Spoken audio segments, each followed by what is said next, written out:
también la invitación a poder participar de este coloquio de Escuela, Currículum y Poder, tema que nosotros desde el núcleo de investigación en políticas curriculares consideramos que es un tema estratégico para la discusión desde el campo educativo chileno en los tiempos que transcurren, ¿no? Como nos invitaron a participar de un conversatorio, lo que nosotros vamos a hacer en el transcurso de esto, nos vamos a tomar cerca de unos 20, 30 minutos, no más que eso, para presentar algunos elementos medulares de lo que fue la investigación que acaba de reseñar, que llevaba el título Las nuevas bases curriculares para la educación básica, continuidades, reorientaciones y rupturas, un análisis de sus supuestos ideológicos, políticos, culturales y pedagógicos.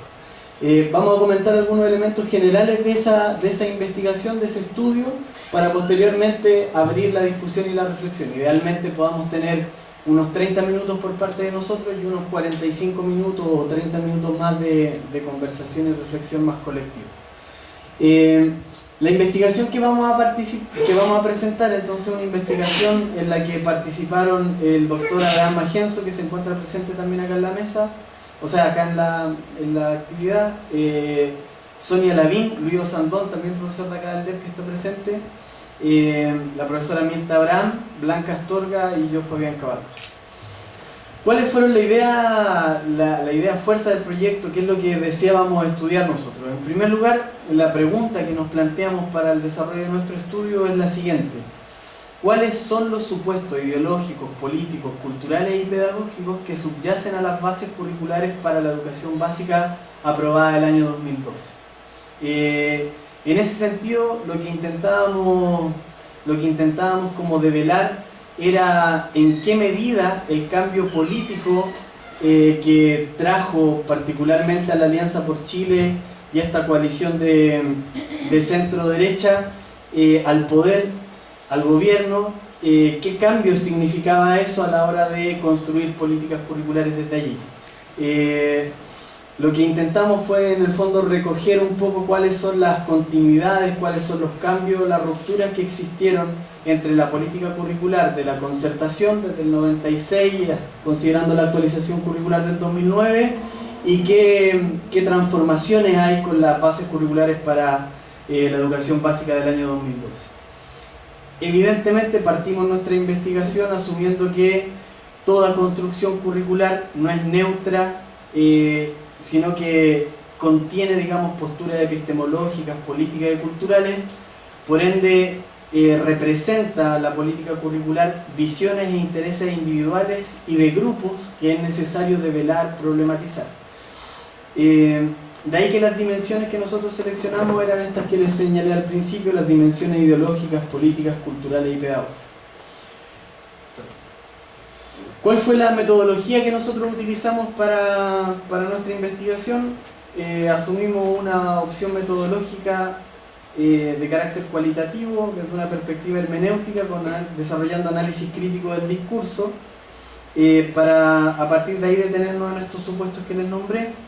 Las técnicas para recolectar información fue un trabajo de revisión documental que implicó particularmente detenernos en documentos normativos, técnicos, académicos y políticos, y en entrevistas semiestructuradas, fundamentalmente a diferentes actores que participaron de la discusión de las bases curriculares de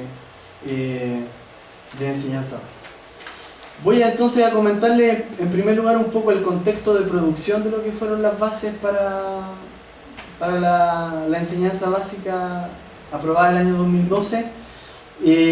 para que después Mirta pueda comentarles un poco cuáles son las conclusiones que nosotros llegamos con nuestro estudio.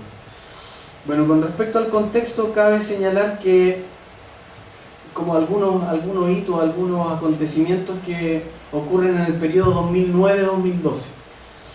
En primer lugar, en términos estrictamente educativos, sabemos que en el 2009 se aprueba la Ley General de Educación, lo que venía siendo la respuesta política a lo que va a ser el movimiento estudiantil, las demandas desde la sociedad civil por derogar la LOCE y por generar, digamos, otro cuerpo normativo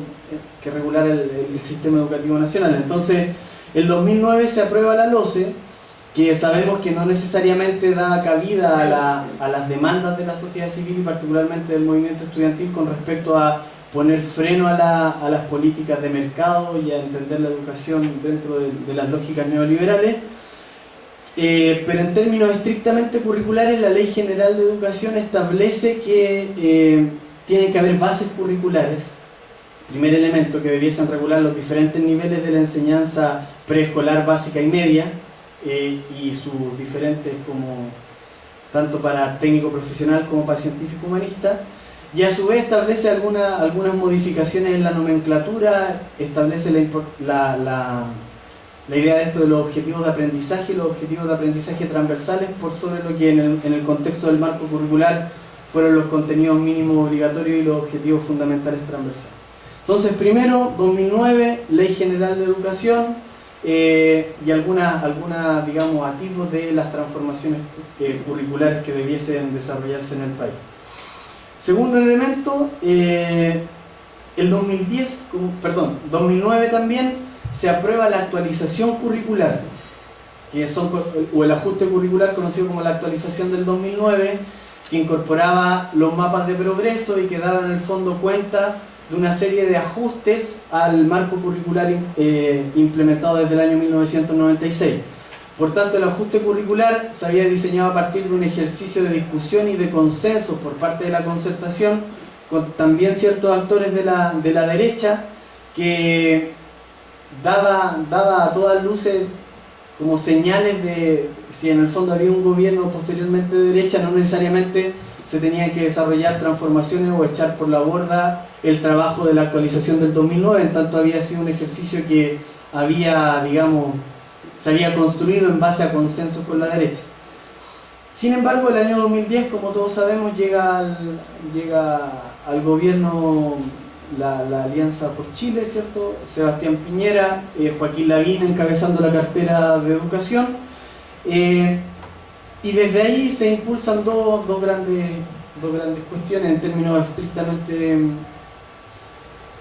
Perdón, antes de entrar a lo estrictamente curricular, desde el gobierno de Piñera, el 2010 rápidamente se le imprime a la educación el sello liberal, se imponen una serie de políticas que caben bajo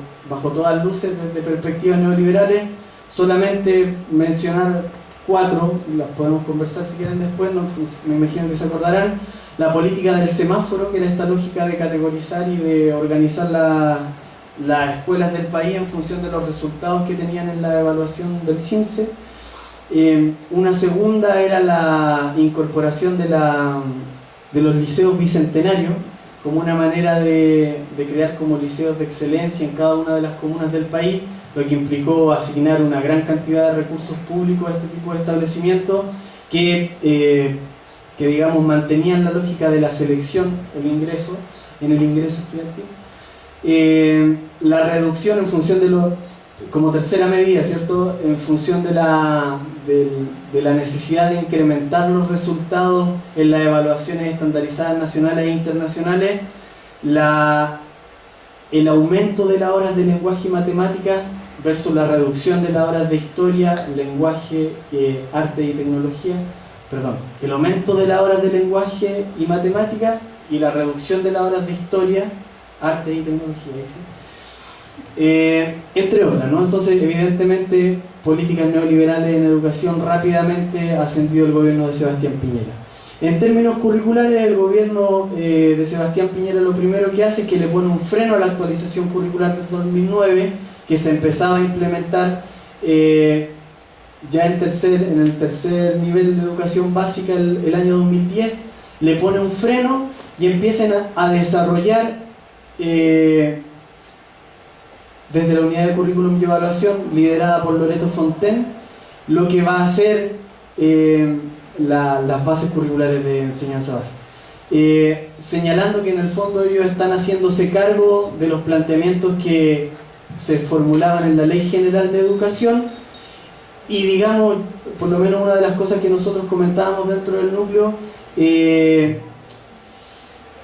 ocultando un poco en el fondo toda esta reestructuración de una política curricular que perfectamente puede ser entendida como una reforma curricular a nivel nacional. Entonces, a partir de esas como claves de contexto, que yo las dejo solamente enunciadas, me gustaría darle la palabra a Mirta para que les comente un poco cuáles fueron algunos de los hallazgos y qué preguntas salen ahí para que vayamos conversando en torno a la paz.